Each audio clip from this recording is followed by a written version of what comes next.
महाराज जी के आज के विशेषांक में रक्षा सूत्र परिवार के सभी सदस्यों का हार्दिक स्वागत है।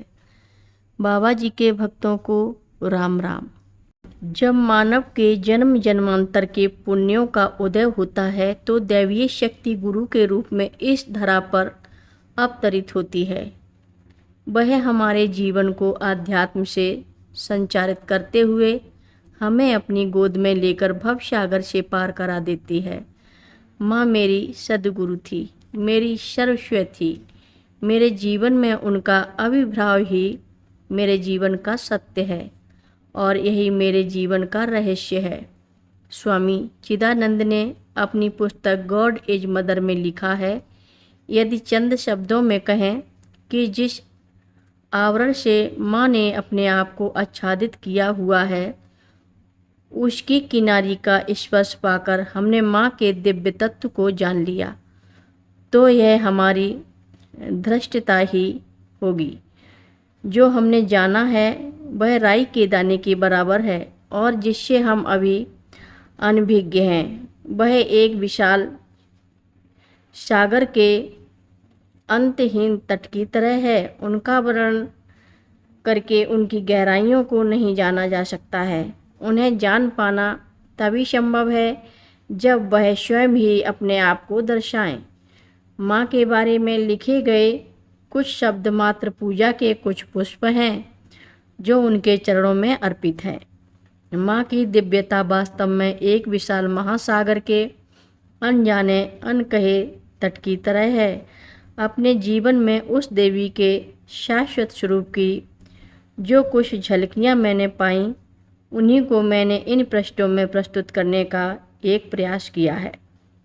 अल्मोड़ा में भारत की महान आध्यात्मिक संत आनंदमयी माँ का पाताल देवी के एक आश्रम में उनका आवास कुछ एक ब्रिटिश कालीन कॉटेज की तरह था। सामने से एक खुला बरामदा और बरामदे के आगे पत्थरों से निर्मित आंगन में खुमानी का पेड़ हुआ करता था जो गर्मियों में फलों से लदा रहता था। हम जब भी पाताल देवी गए माँ आनंदमयी बाहर बरामदे में तखत पर बैठी होती थी और आंगन दर्शनार्थियों से भरा रहता था। माँ भी बचपन से ही अपनी माताजी की उंगली पकड़कर अपने घर से पैदल चलकर आनंदमयी माँ के दर्शन के लिए जाया करती थी। कभी कभी समीप में ही स्थित स्वामी नारायण हरि के सत्संग में भी जाया करती थी। एक दिन अपने आश्रम में आनंदमयी माँ बाहर बैठी हुई थीं और भक्तों की भीड़ में से एक महिला उन्हें मीराबाई के भजन सुना रही थी। भजन सुनकर 5 वर्ष की नन्ही माँ अपनी माताजी का हाथ छोड़कर वही नृत्य करने लगी। जब भजन गायन समाप्त हुआ तो आनंदमयी माँ अपने आसन से उठी और नीचे उतरकर उन्होंने प्रसन्न होकर नृत्य कर रही बालिका को अपनी गोद में ऊपर उठा लिया और वहां उपस्थित सब लोगों के समक्ष उस नन्ही बालिका के लिए अनमोल वचन कहे, यह तो जगत की माँ है, जगदम्बा है। माँ का आनंदमयी माँ के प्रति विशेष प्रेम था। अपनी पुरानी स्मृतियों में से एक संस्मरण वह अक्सर सुनाया करती थी। जब माँ नैनीताल में रहती थी तो एक दिन माँ को सूचना मिली कि आनंदमयी माँ नैनीताल आई हुई है।